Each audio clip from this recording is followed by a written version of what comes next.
show is a member of the Sorgatron Media Podcast Network. Find out more at sorgatronmedia.com. This show is brought to you by Slice on Broadway, supporting Pittsburgh podcasting with the perfect pepperoni pizza. Production services by Sidekick Media Services. And listeners like you, supporting us at patreon.com/awesomecast.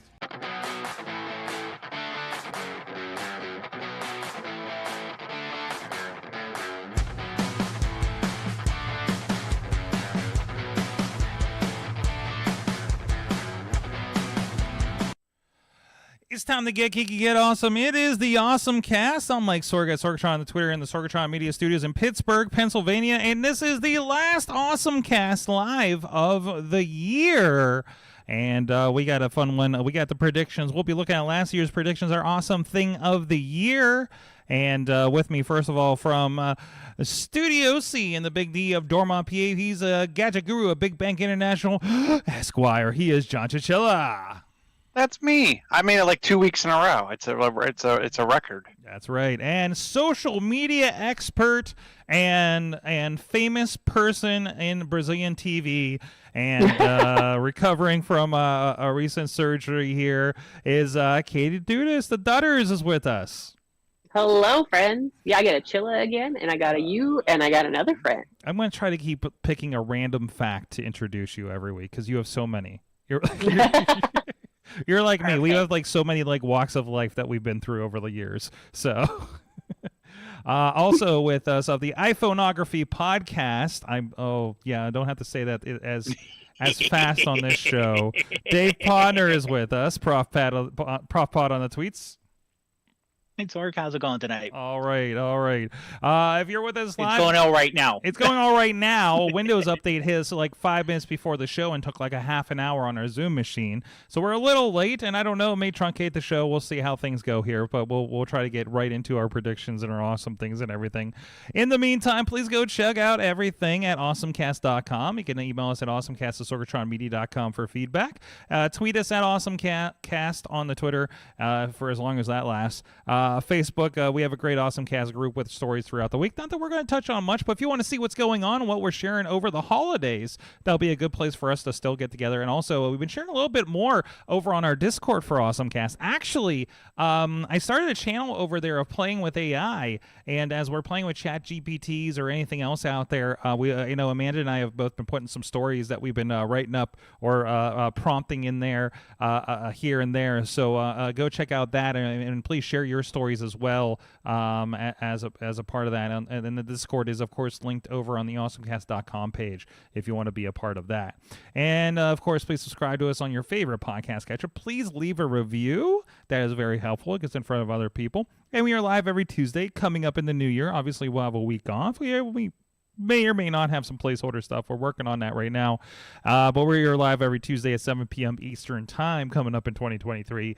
And also thank you to our audio partners over at postindustrial.com. Thank you to our Patreon supporters at patreon.com/awesomecast. Everybody's helping us out with the show. Our executive producer, Brian Crawford, as well as the Coffee Club level, Matt Weller and Cynthia Klosky and Mike Pound. At the Fan Show level, Michael Fedor, Professor Buzzkill, and Dave, Prof Pod Podnar, co-host of the iPhoneography podcast, the longest-running podcast solely dedicated to all things related to iPhone photography. So there's this thing on the Mayhem show where we say that we will announce you on the Patreon list however you would like us to. And this is how Dave has because on the AwesomeCast, I'm saying things, there's a little challenge where I'm saying things expedited over there and trying not to hurt myself. And so he added the longest thing possible on top of having to pronounce iPhoneography very, very quickly. So thank you for that, Dave. Hey, you're welcome. And don't forget to thank Mad Mike. It was his idea, too. It was. There you go. So, but anyways, you can be a part of that and get some extra features as well over at patreon.com/awesomecast. So it is the end of the year episode. We like to do an awesome thing of the year. So let's go through this. Katie, let's get your awesome thing first.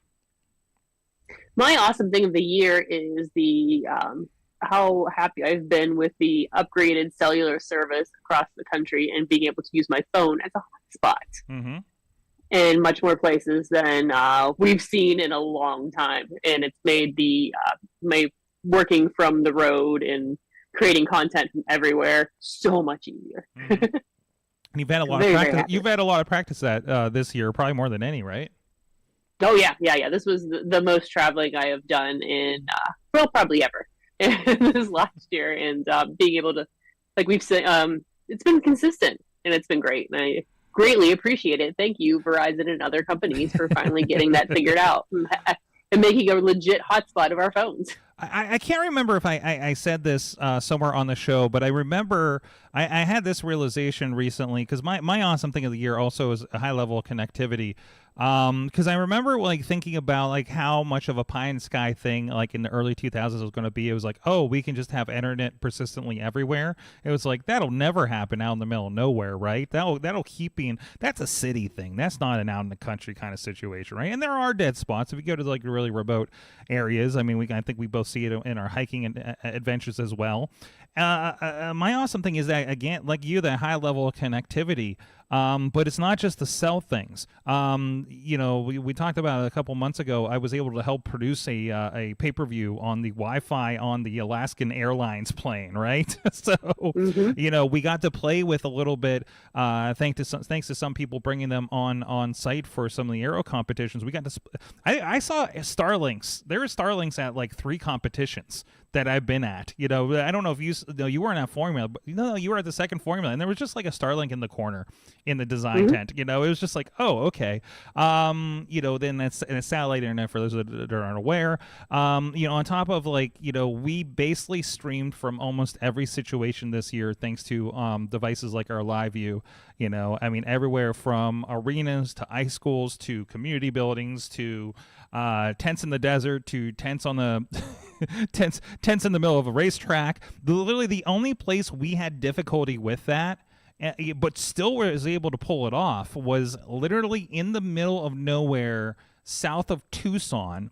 I don't know, within miles of the Mexican border, probably at that point. And that's really the only place where we had any major difficulties with these devices, as far as finding a signal and getting something out. And also, along with this is people kind of getting how important that is for their live productions. We're seeing more and more people not putting up with, oh, the internet in the house is not good enough. We need to have a backup. And that's one of the things that we believed in production for a while. And that's it. I have way too many internet connections. You mentioned hotspots. I think I have 5 hotspots minimum at any time to do all this and bond things together. But it's pretty incredible. And that's just LTE. I'm not even looking at 5G for that kind of stuff, but still, like, it's still incredible, even the 5G stuff, and seeing, throwing in one of these LTE modems and when we have bad service at the hotel and still being able to get work done, and both of us deal with media files, right? Mm-hmm. So it's been shocking how good it's been and how quickly we've been, like you said, in LTE even, like, to upload and download things. It's been pretty impressive this year. Absolutely. And seeing some venues and how high of internet they've had. I love when I could run a speed test and I'm getting about 600 megabytes up and down. So, and I'm starting to look at, I may have to upgrade some things around here, because there's a couple files. Because sometimes we get those files and they're like 200 gigabytes. Or 300 gigabytes from like a show, like one of those MMA shows or something like that, and that takes a while. Like, it took like half of the day to upload one of those today. So like we might have to start pushing that in house as well. So the option is there. It's just whether I want to pay for it. So awesome. Yeah, go ahead. I want to say I want to catch you before you went on to the next thing. And who would have thought, let's say 4 or 5 years ago, T-Mobile would be that strong of a third carrier? Oh, yeah. Because I remember when the Sprint T-Mobile merger was going through, it was like, oh, you have Sprint, which is kind of weak and kind of a legacy left over, and T-Mobile, which is your discount carrier, merging.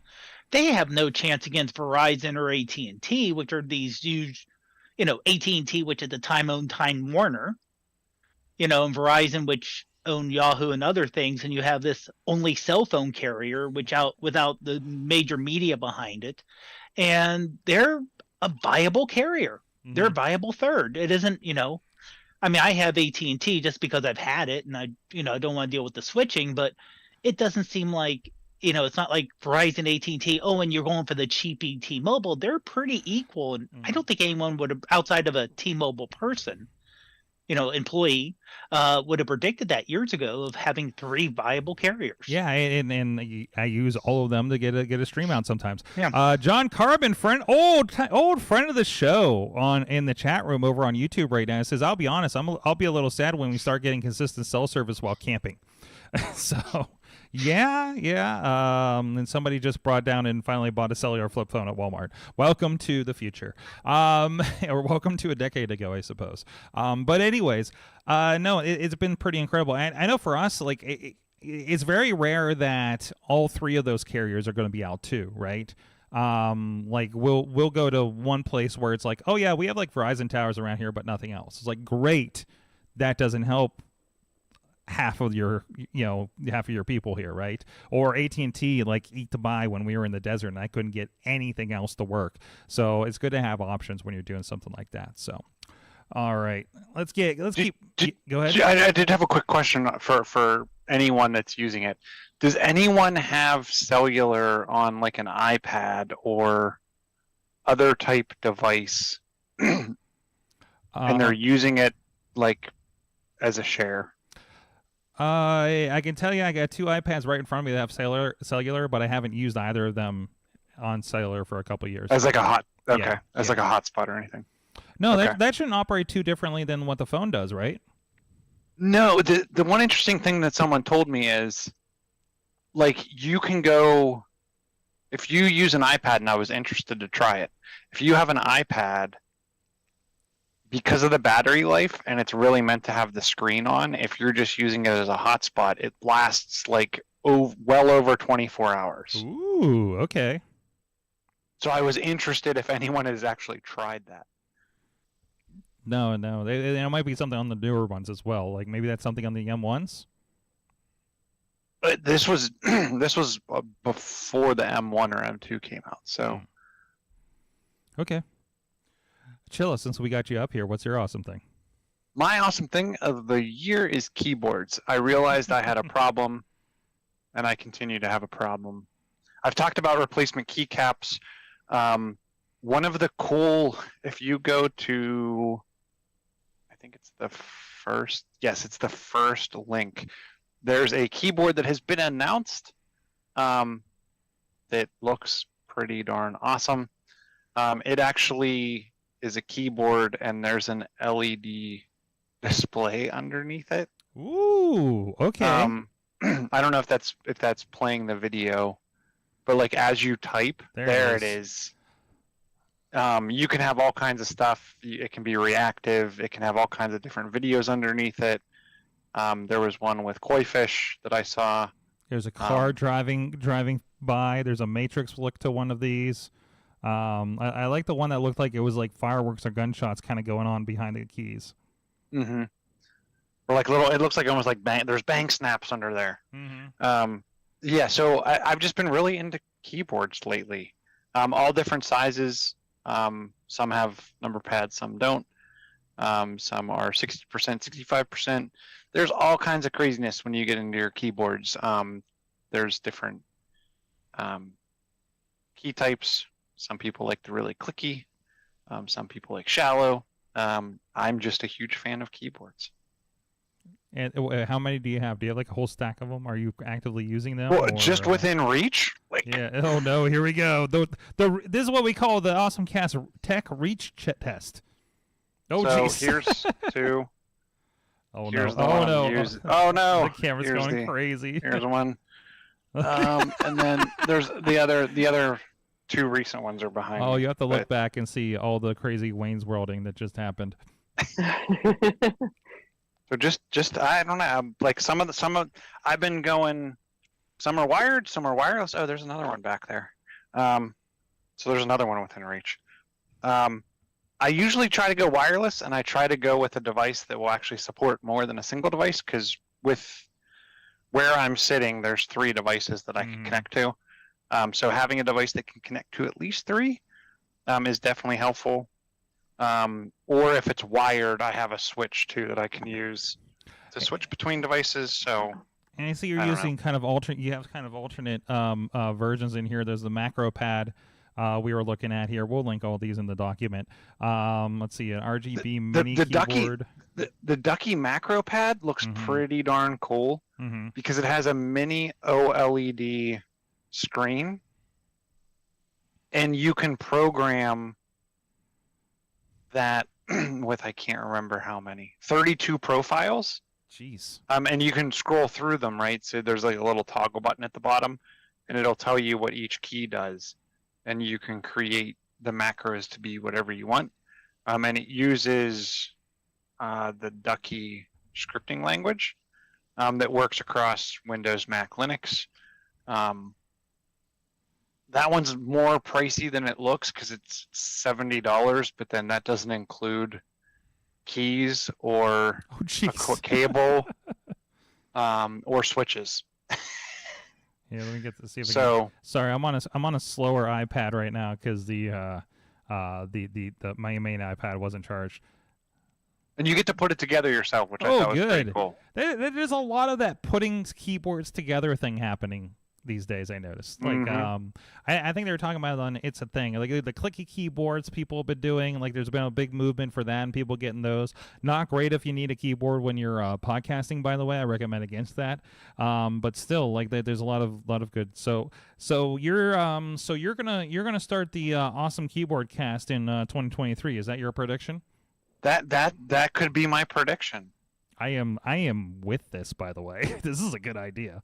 Can we just do Chilla's keyboard review at some point as a special feature over here?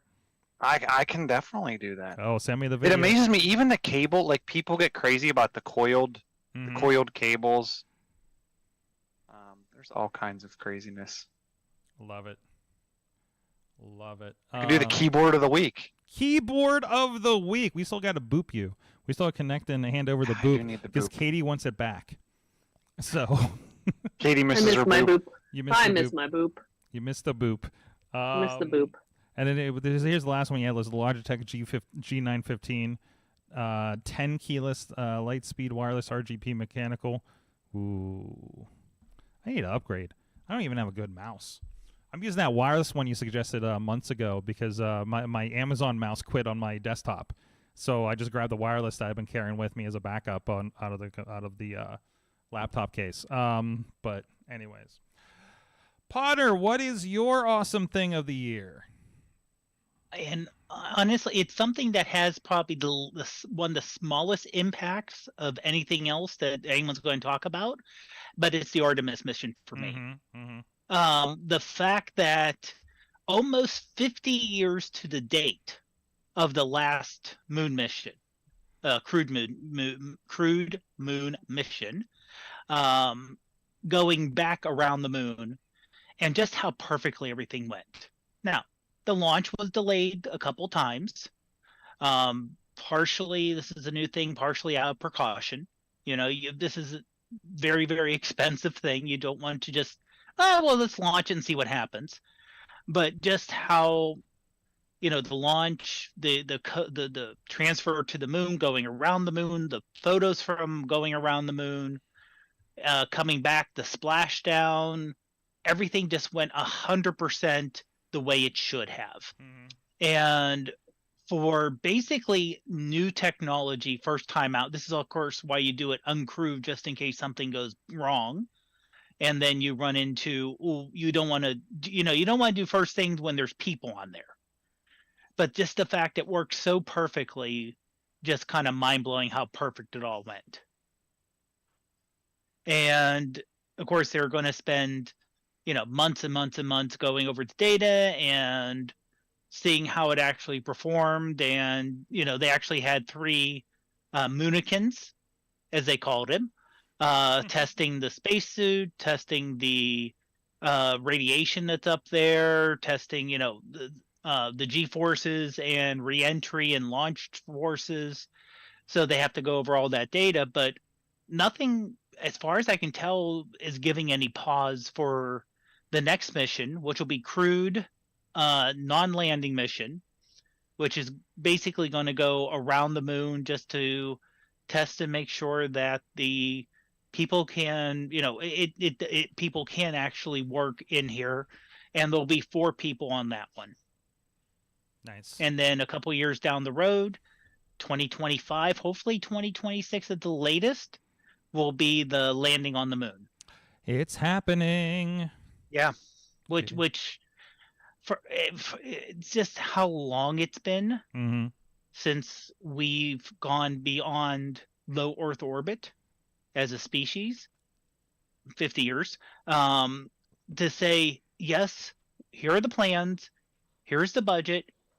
This isn't, I remember when George Bush came out with his return to the moon in the early 90s. And, I think he thought it was going to be like the Kennedy, go to the moon because it's hard. And it never caught on. But it's like, oh no, we're actually doing and building and have budget, and it's going to happen unless something catastrophic happens, which could happen, unfortunately. But if everything goes as planned, it's going to happen in the next couple of years. And it's going to set the stage of, oh, you want to use this launch for missions. Good. We already have it set up, ready to go.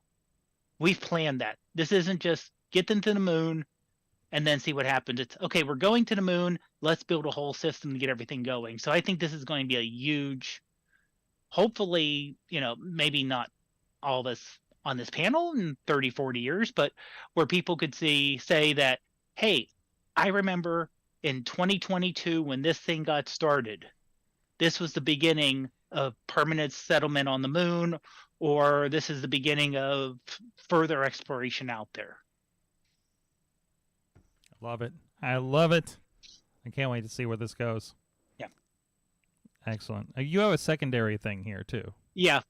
This is it's a little on the mean side, maybe. The popping of the tech genius balloon. The fact, and this happened in Silicon Valley, and it's like, oh, this is a tech genius who started this very successful company. They're rich. They must be a genius. Hey, let's have them do other things since they're rich and geniuses, and they do other things and they fail spectacularly. Or, you start to hear them go out of their little niche that they were extremely successful in, and then all of a sudden it's like, they may be really good at their little niche, but they're not an overall genius who can do everything else. There's a little bit of there's a little bit of the infallibility of Silicon Valley. And it's not just your tech geniuses; it's also the tech companies themselves, right? They're coming on under a lot more scrutiny.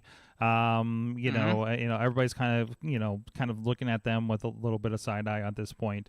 It's really kind of like the whole promise of it is kind of collapsing under its own weight for a lot of these companies. So, I mean, it does come. It ebbs and flows. After all, we had that in the 80s and 90s with Steve Jobs first time around, and Bill Gates being geniuses, and then the tech bubble in the early 2000s where it's like, oh, this is going to revolutionize everything, and then it blew up, and then it came back later, just not as expected as it was going to be. And then people, there was turnover, and it almost seems like the institutional knowledge of, hey, you remember that thing that happened 10 years ago? It looks like it's happening again. You may want to keep an eye out for it so you know what's going on. And people are like, oh, no, this is completely different. These guys are 100% different from the guys who came. No, they're not. Well, no, they're not. I think some of the best stuff comes out of when the bubbles burst, right? Whether it be the initial web bubble, the Web 2.0 bubble in the early 2000s, the recession that hit about in 2009 or so. I feel like things kind of refortified, around those, and new companies rose up and new ideas rose up. And I think we're kind of, my kind of, I can't wait for the next thing. We've been on the same platforms too long, kind of goes into that. So yeah, I think this is just a setup for that kind of thing going on. So yeah. All right, we got to get moving along here since we started so late. Apologies again, as the Windows. We'll blame the Microsofts for that. So, but anyways, let's get to okay. It's time to own up, guys. Kraus isn't here to defend himself. So, what were your predictions for 2022? How close to the mark did we get on this one? Oh, Podnar, you are in this one too. Oh boy. Crazy Kraus, Ron Kraus is not here to defend himself. He believes that the Xbox and Microsoft will have a big year and Game Pass and cloud gaming will grow even more. I'd say they did. I mean, we're seeing deals all the time for Game Pass and everything. I'm now playing League of Legends thanks to Game Pass. I never thought that would connect. Did they have the combination with like EA Play and some of the other ones last year yet? I think that was last year. I think that was over. Was it a year? Okay. Yeah. I think we were already in that. That was kind of the first big like swing, and then the Bethesda stuff had happened. But we're seeing day ones all the time. I've been playing, I've been playing a lot of stuff on there. It continues to grow, and I think it still is handedly beating everything else. I don't know if Microsoft had a big year. I feel like it's still limping because of the accessibility to the newer higher end consoles. But I would call him, I don't know, do we give him a point for that? It's growing. Yeah. I'd say Circle gets a square. Give him it. Yeah. Yep. I mean, Stadia didn't make it, but I think that's part of the maturation of, and we all saw that coming. Let's be honest. So, but I'm happy with that they're letting people move to other platforms. So far, it's depending on who you bought it through Ubisoft, but Ubisoft has a general deal with Luna right now. By the way, if you log into Luna and you happen to have like Amazon Prime, you get free games on Luna. But I also saw where they were letting you actually get the PC version. Yeah, I think you can if you log into like Ubisoft Connect, yes, and you download that on your PC, you'll have access to those same games. Yes. So they've been, so it's been nice to do that. Who was I was just having conversations with somebody about like movies anywhere as video games, and I was kind of talking about how that's not going to happen at any time in the near future. This actually is a step in that direction a little bit. So we'll see. Chilla, you're next. You ready for this? I don't remember what I predicted. Perfect. Chilla thinks that streaming peripherals will dominate the tech industry, webcams, mics, etc. I don't know. You're sitting there with a pile of keyboards, so I don't know what that. But I have the new AI camera. Okay, you have the new AI camera, but how many? Not everybody. But nobody else here has an AI camera.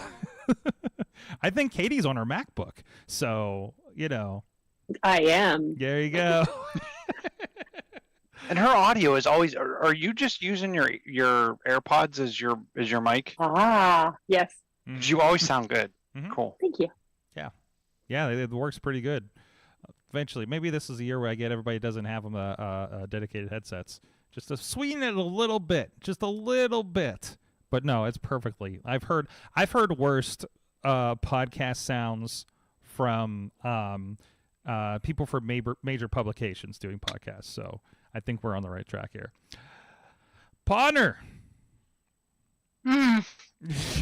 you ready for this? I'm ready. You think that non-Tesla electric cars will become more common? Katie, I think you can speak to this one. Yep, you get it. Circle gets a square. Do we need to pull up the picture of Katie taking pictures of like how many companies worth of electric cars on the winner's circle this year? Yeah, was it four or five? It was technically GMC, Hummer, Ford, Rivian, Lucid, at least four of them. One of them had three cars. Ford brought like three cars. So yeah, I mean, I think they're more. I saw one of the Rivian Amazon vans driving down the street here in front of the studio just a week ago. By the way, so you're hearing more of it, and Teslas are sneaking up on me more and more in general. So I don't know if it was a Tesla, but somebody drove by while I was outside, and I'm like, that doesn't sound right. And I looked at it was an electric car. Again, I don't think it was a Tesla, but or in parking lots, I feel like there's more of like, oh, something's behind me, and that doesn't sound like an engine, right? Yeah, I think you're definitely seeing them around the Pittsburgh area, and this is not a primary thing, right? So, Podnar, good job. All right. Yay! Daughters, your turn. Oh, no. You think a year ago you were thinking that TikTok will continue to dominate, compensating creators more ads now, not just for young folks. Algorithm is so good, someone will get social audio correct, not Clubhouse Spaces. Continue to see a decrease in organic reach, specifically on Facebook. Everyone wants to make money. That's pretty on. I don't know. Did someone get social audio correct? Spaces grew. Twitter was the closest. I think Twitter was the closest until they shut it down. Mm-hmm. Is it officially to shut it down? No, wait. Yeah, I say it's not shut down. I think they threatened. I think it threatened. I think they deactivated it momentarily or something. So yeah. But I think that's the place to go. I feel like I see them all the time. Yeah. I mean, our friend the Rev Ron Hunt, a pro wrestler friend of ours, I think he still does Coffee with the Rev every Tuesday and Thursday. And I've seen another friend of the other show, RJ City. He's been doing Coffee in his underwear. He's been simulcasting it on Spaces, and I listen to it sometimes when I go for a hike on Sunday mornings. So, like, you know, I'm seeing. So, to me, the gauge is always wrestlers, right? Because the wrestlers are not generally technical, but they get community if they get it, and they're climbing onto Spaces real hard. So I would say the only mark against you, Katie, is you said not Spaces in this. So close. I still say circle gets a square. You still get the point for this one, but I say the slightest of dings is because you said not Spaces, but they showed me. They showed you. They showed you. We'll see how long that lasts. And apparently, Sorg sees more strides in virtual events. I've seen more virtual events. I don't know. I feel like people have mostly gone back to the old ways at this point. I think it was still a question mark a year ago. As we were still sort of coming out of COVID, but considering the live events have been getting more and more people at them that we've been participating in for pay-per-views, I think this is a miss on me. No. I don't know. Have you guys seen anything for virtual events? Chilla, you worked big with we still see virtual events as a big as a big thing. Mm-hmm. And I've seen more options. Vimeo just rolled out because like even Microsoft for Ignite this year, their in person was not in Florida. It was in Seattle, and they just remoted the rest of it. It was like 10. They had 10% the capacity. Like it went from like 25,000 to 2,500 attendees. Wow. So, but the other thing I see is I see more ways of interaction or more interesting.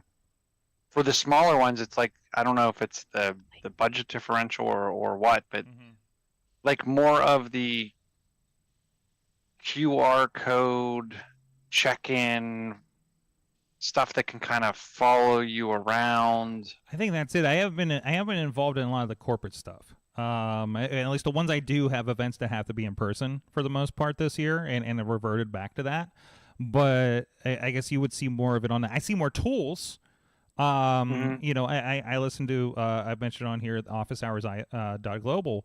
And they've been really refining those live tools and things like that, learning about Zoom ISO and things like that, which makes me think about my studio upgrade personally, but that's going to be costly. Please follow us on Patreon. But, you know, and say Vimeo just rolled out virtual venues. They're calling it in beta, which I was kind of wondering because somebody asked about doing something like that for next quarter. So I'm wondering if that applies. So the tools are coming. I just haven't personally experienced the virtual events.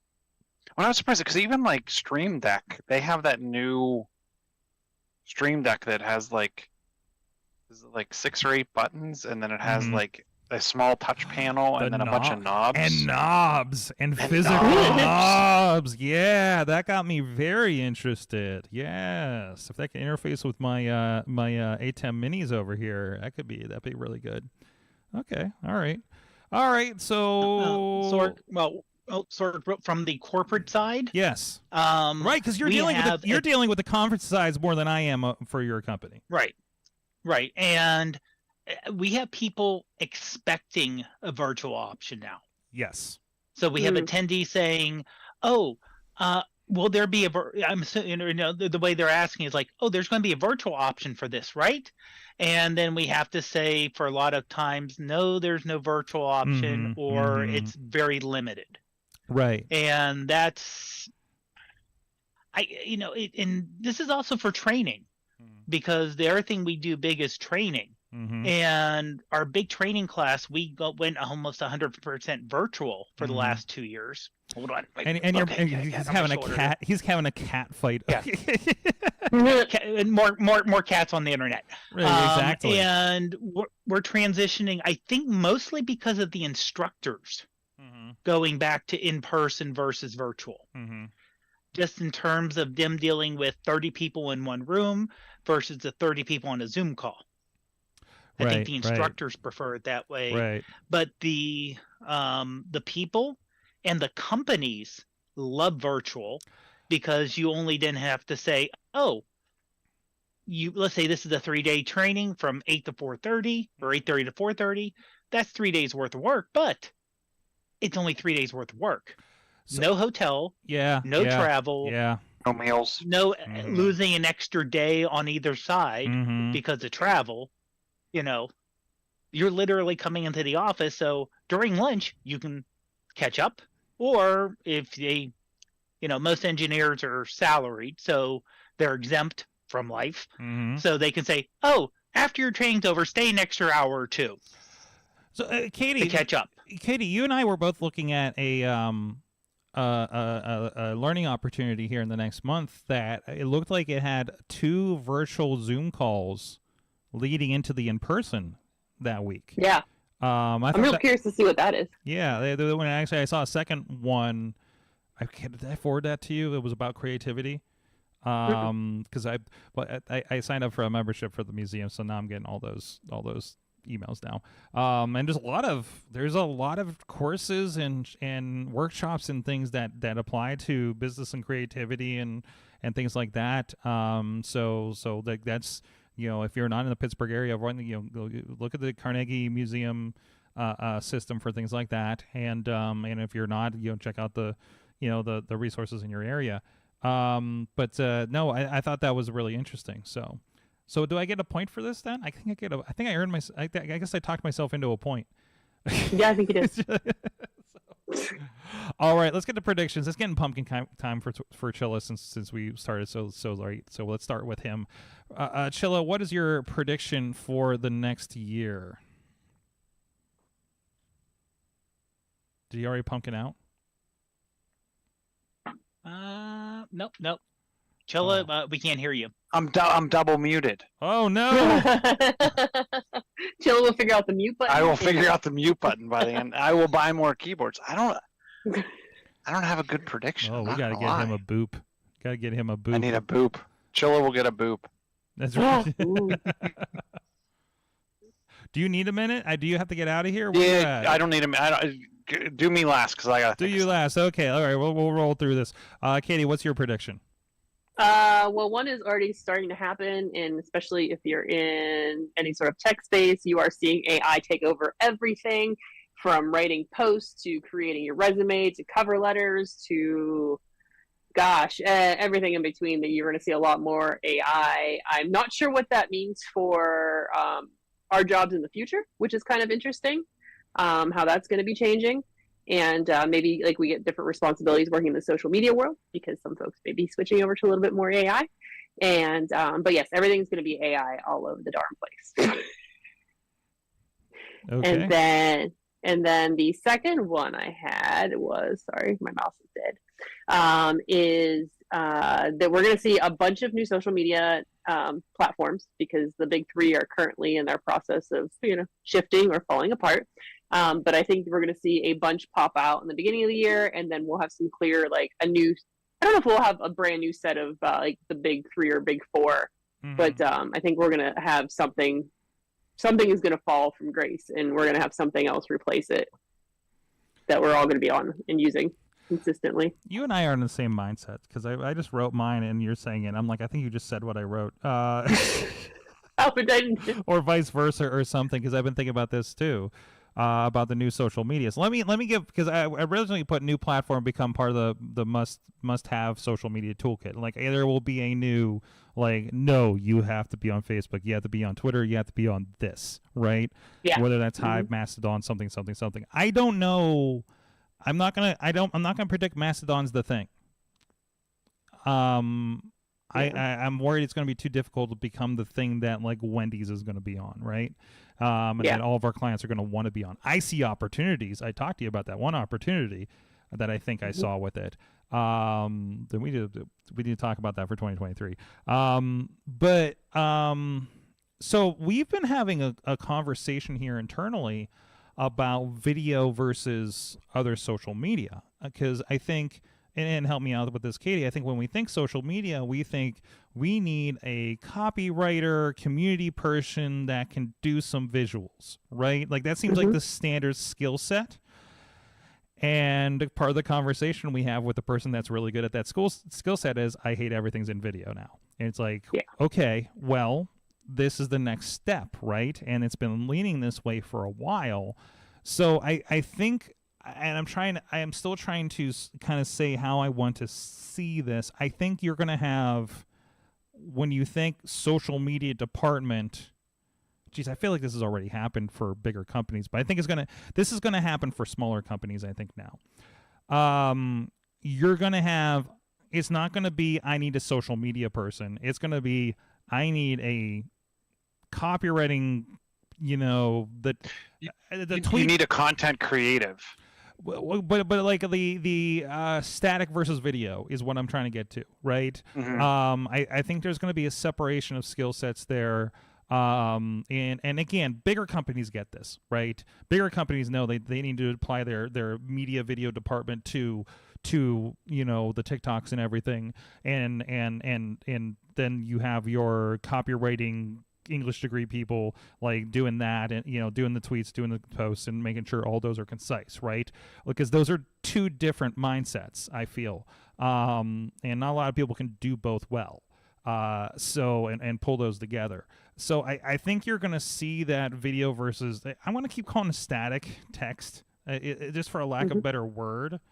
So I think you're just going to see like social media, like obviously, hey, you're the YouTube creator. So I don't count that versus like Twitter, right? Like that's a whole different media platform. But now TikTok is becoming the new social media, right? So you're gonna, in reels and shorts and everything like that, and it's the new language for those kinds of things. So I guess that's my prediction. Like there's gonna be a split in those skill sets, and also a new platform that will be in the top three. I'm with you. I'm backing that up. I'm backing yours up. Yeah, but I see that over time. I gotta be honest with you. I see them as separate skill sets today. But I think in the future, you just do all of it. Somebody does all of it. That's going to have to be. It's going to become a combined skill set. No one is. Corporate America is not going to want to continue to pay for large organizations of both. They're going to find. They're going to find the people that know how to do both, and get them. Or that's just my personal opinion. Or they just bring in their video media team into the fold for social, right? And I just don't see. I see video will overtake the static or written. And all it'll end up becoming is clear. It'll become the original TikTok, minute or less, automatically AI subtitle it. It's completely accessible from an accessibility perspective, and then just transcript it, and there's your static content. Oh, you just explained my workflow. What I do with Podnar's videos. I pull it into CapCut. I throw the AI at it, and throw text on it, and kick it out there. So I mean that's kind of the workflow that we've been working on for a little bit, and starting to apply it to some clients. So that's the new workflow we need to think about, right? So and making sure, I mean, thankfully we have multiple people that can do multiple things around us, so we can be like, okay, you do this kind of content, we do this kind of content. Like we can specialize a little bit more on those things. But everybody needs an understanding of everything in the long run, so you know what everybody else is doing. Chilla, you still need a minute? Nope, I got it. There you go. I think existing AR and VR is going to completely die off. Ooh. But I think someone's going to come in and knock it out of the park, and it'll be like its own revival in the same year. So AI death and revival. No, not AI, VR. Oh, VR. Sorry, I thought you said AR. Sorry, yeah, I didn't mean to say. If I said AI, I didn't mean to. You can play it back and catch me in my lies. But no, it's AR and VR. I don't think Meta is going to make it. That's my own personal. I mean, they can just keep dumping money into it. I think Microsoft's taken a step back on it. I think Google Glass had it right. They should have stuck with it. Mm-hmm. I don't think the battery life on the new Meta is long enough. And that's more of an AR type device. But I don't know if it's going to be. I don't know who it's going to be. I'm not saying it's going to be Apple.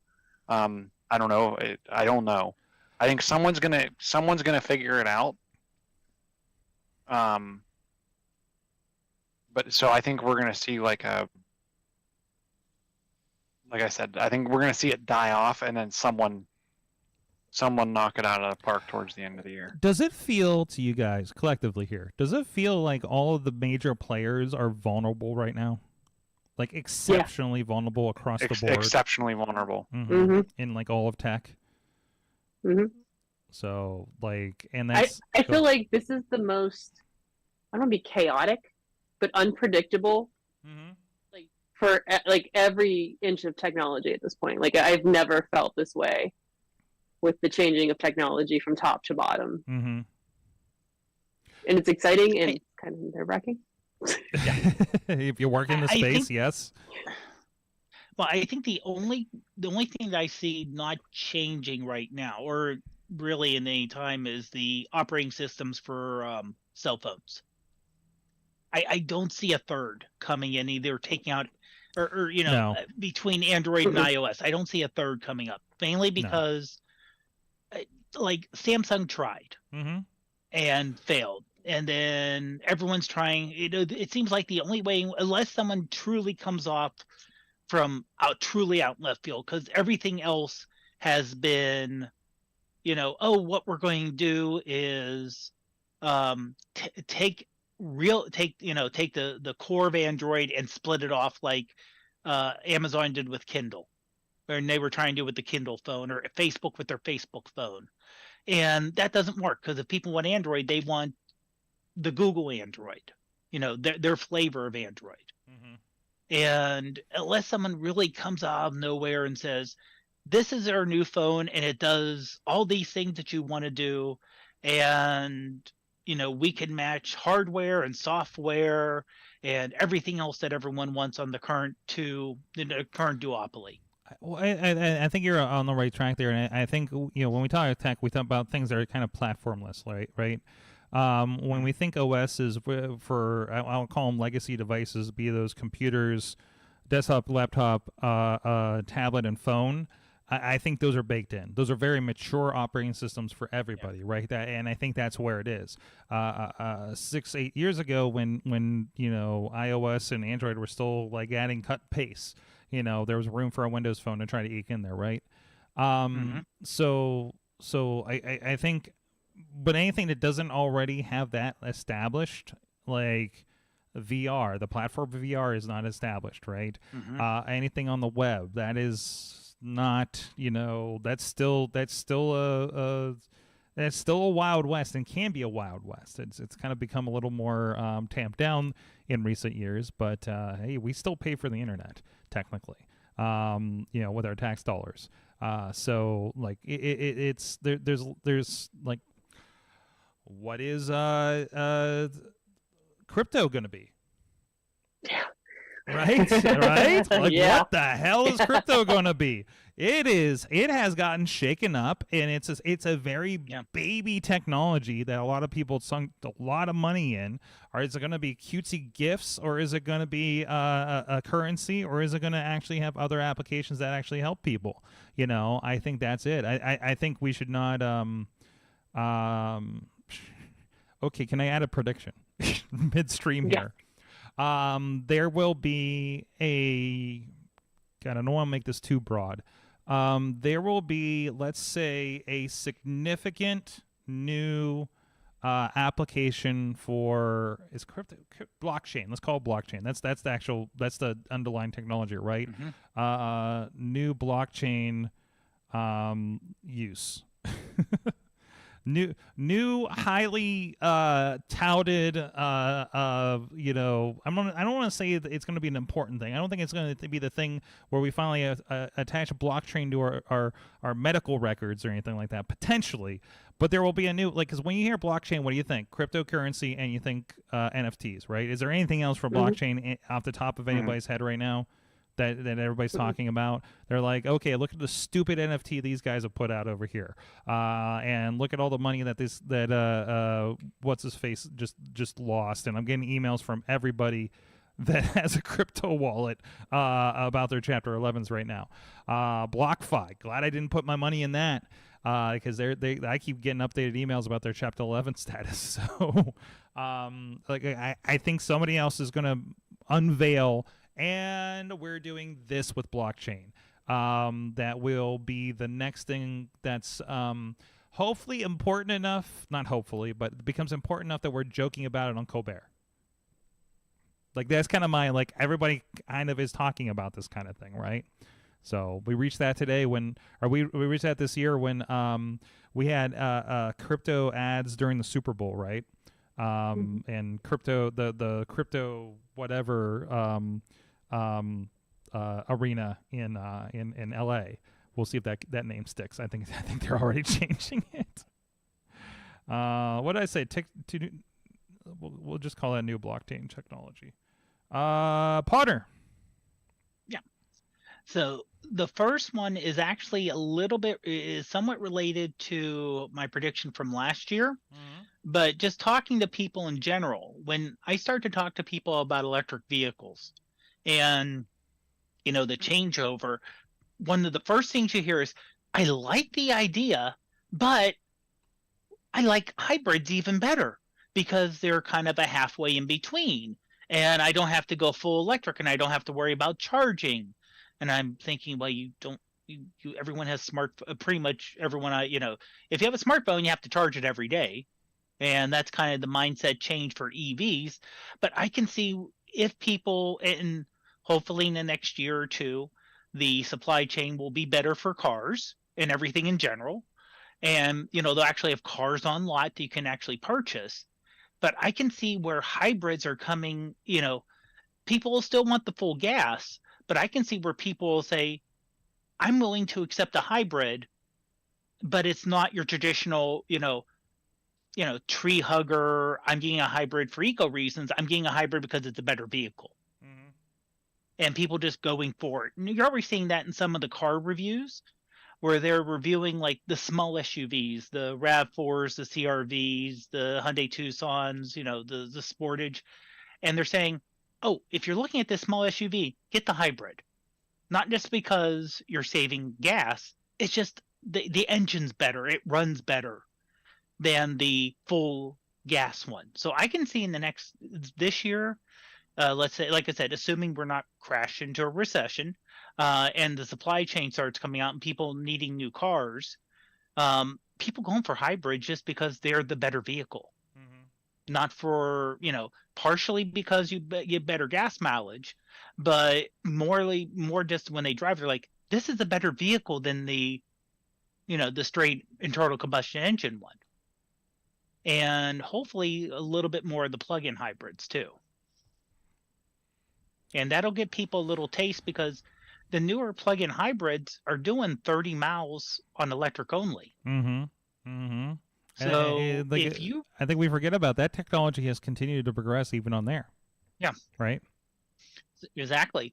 So if you're tooling around town, and you're going less than 33 miles, it's an electric vehicle. It's basically an electric vehicle with a gas tank as a backup when your battery runs out, if you go longer. So I can see those really coming on. And the one thing for the iPhone, and this is, I'm hoping, because honestly, for the iPhone camera, there's a couple of things that are pain points. One is the lack of a really good zoom.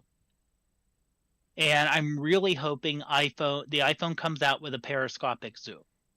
I could see that I could see that on the Pro model. Yeah, on the Pro. Yeah, most definitely. It'll be if it is out, it'll be on the Pro. And unlike Samsung, where they do have the 100x zoom available, I've seen people take amazing moon pictures with Galaxy phones. That's the one. I tried taking a moon picture with my iPhone.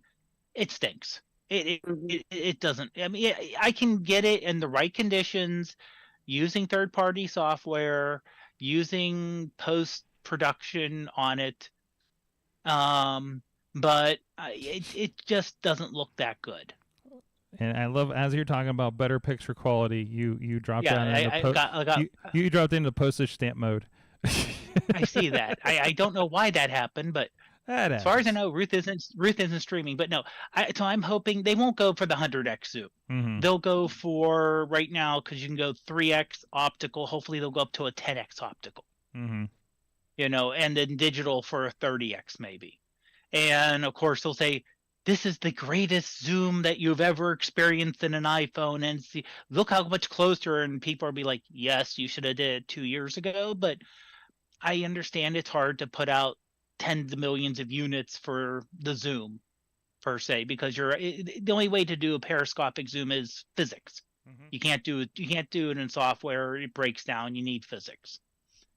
So that's more of a hope. Even though I don't see myself buying an iPhone 15, I see myself more on the 16 in a year and a half, just because of things are expensive. And you're on the 14, correct? 13 Pro Max. Yeah. My Debating. co-host on the iPhone photography show, Gray McMillan, he has a 14 Pro Max. And he is loving the 48 megapixel sensor and the 2x zoom that you can do with the 48 pixel sensor. Nice. So, well, it'll be interesting. As we learned from 2022, anything can happen. Guys, it's been another year. Thank you. You have been our awesome crew doing this. Dave Podnar of the iPhoneography podcast.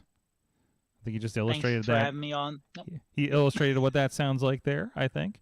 John Chichilla at Chilla on the Twitters. Oh, now my stuff's breaking up. Go. All the internet's going down. Let's get us through the last show. We're in shutdown for the year. Yes, they're shutting down the internet for the year. Jeez. And Katie Dudas. PGH on Instagram, Kate Utters on Twitter. There you go. Thank you guys. Thank you everybody. Like I said, we're gonna try to get something out here for the next week. We might take the week off. Who knows? I don't know at this point. But we'll see what happens with that. We will be back in 2023 with new episodes as usual. And thank you everybody. Thank you everybody for joining us. Let us know your predictions. Use hashtag AC623 if you hit us up on Twitter or any of the other social medias so you can follow along with the show, or in comments if you're watching this on a video version after the fact. We appreciate it. Thank you everybody. Join us over the holidays on the Discord, on the Facebook group. We do have a Reddit as well if you want to poke at that. If I see anybody starting to talk on there, we will start a conversation. I have my notifications on, just waiting for somebody who wants to go to Reddit. Thank you everybody for joining us. You have been our awesome audience. Have an awesome New Year.